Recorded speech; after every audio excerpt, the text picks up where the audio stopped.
ബംഗാളിൽ ബി.ജെ.പി. ജയിച്ചതിനു പിന്നാലെ അക്രമം രൂക്ഷമാകുന്നു. ബി.ജെ.പി. നേതാവ് സുവേന്ദു അധികാരിയുടെ സഹായി ചന്ദ്രനാഥ് രത്തിനെ വെടിവെച്ചു കൊന്നു. നിയമസഭാ തിരഞ്ഞെടുപ്പ് ഫലം പുറത്തുവന്നതിനു പിന്നാലെ സംസ്ഥാനം അക്ഷരാർത്ഥത്തിൽ കത്തിയെരിയുകയാണ്. വിവിധയിടങ്ങളിൽ നിന്നായി രാഷ്ട്രീയ കൊലപാതകങ്ങളുടെയും അക്രമങ്ങളുടെയും ഞെട്ടിക്കുന്ന വാർത്തകളാണ് ഓരോ നിമിഷവും പുറത്തുവരുന്നത്. ഏറ്റവും ഒടുവിലായി ലഭിക്കുന്ന വിവരമനുസരിച്ച് ബി.ജെ.പി. നേതാവ് സുവേന്ദു അധികാരിയുടെ അടുത്ത സഹായി ചന്ദ്രനാഥ് രത്ത് വെടിയേറ്റു കൊല്ലപ്പെട്ടു. നോർത്ത് 24 പർഗാനയിലെ മധ്യഗ്രാമിൽ വെച്ചായിരുന്നു സംഭവം.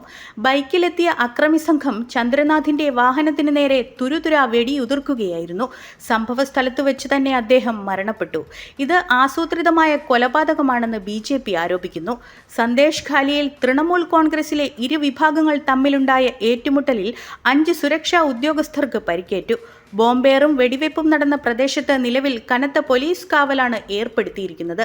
ന്യൂ ടൗണിൽ വിജയാഹ്ലാദ പ്രകടനത്തിനിടെ ബി.ജെ.പി. പ്രവർത്തകൻ മധു മണ്ഡൽ മർദ്ദനമേറ്റു കൊല്ലപ്പെട്ടു. ബീർഭൂമിലും കൊലപാതക വാർത്തകൾ റിപ്പോർട്ട് ചെയ്തിട്ടുണ്ട്. കൊൽക്കത്തയിലെ ന്യൂ മാർക്കറ്റ് ഏരിയയിൽ ബുൾഡോസർ ഉപയോഗിച്ച് പാർട്ടി ഓഫീസ് തകർക്കുന്ന ദൃശ്യങ്ങൾ പുറത്തുവന്നു. സംസ്ഥാനത്തെ ക്രമസമാധാന നില തകർന്നതായി കേന്ദ്ര സർക്കാർ വിലയിരുത്തുന്നു. സ്ഥിതിഗതികൾ നിയന്ത്രിക്കാനായി 700 കേന്ദ്രസേനയെ ബംഗാളിൽ നിലനിർത്താൻ തിരഞ്ഞെടുപ്പ് കമ്മീഷൻ നിർദ്ദേശിച്ചു. സംഘർഷം നിലനിൽക്കുന്ന ഇടങ്ങളിൽ കർശന ജാഗ്രത തുടരുകയാണ്. അക്രമികൾക്കെതിരെ ശക്തമായ നടപടിയുണ്ടാകുമെന്ന് ഭരണകൂടം അറിയിച്ചിട്ടുണ്ടെങ്കിലും ജനങ്ങൾ ഇപ്പോഴും ഭീതിയിലാണ്. ഈരാറ്റുപേട്ടക്കാർക്കൊരു സന്തോഷ വാർത്ത. കൂടുതൽ സൗകര്യങ്ങളോടെ അത്യാധുനിക സംവിധാനങ്ങളുമായി ഈരാറ്റുപേട്ടയിൽ എമർജ് ഹോസ്പിറ്റൽ.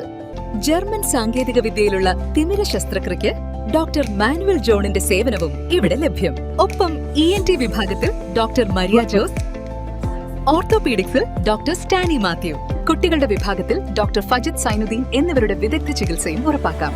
ആരോഗ്യമാണ് സമ്പത്ത്, അത് കാത്തു സൂക്ഷിക്കാൻ ഇനി എമർജ് കൂടെയുണ്ട്.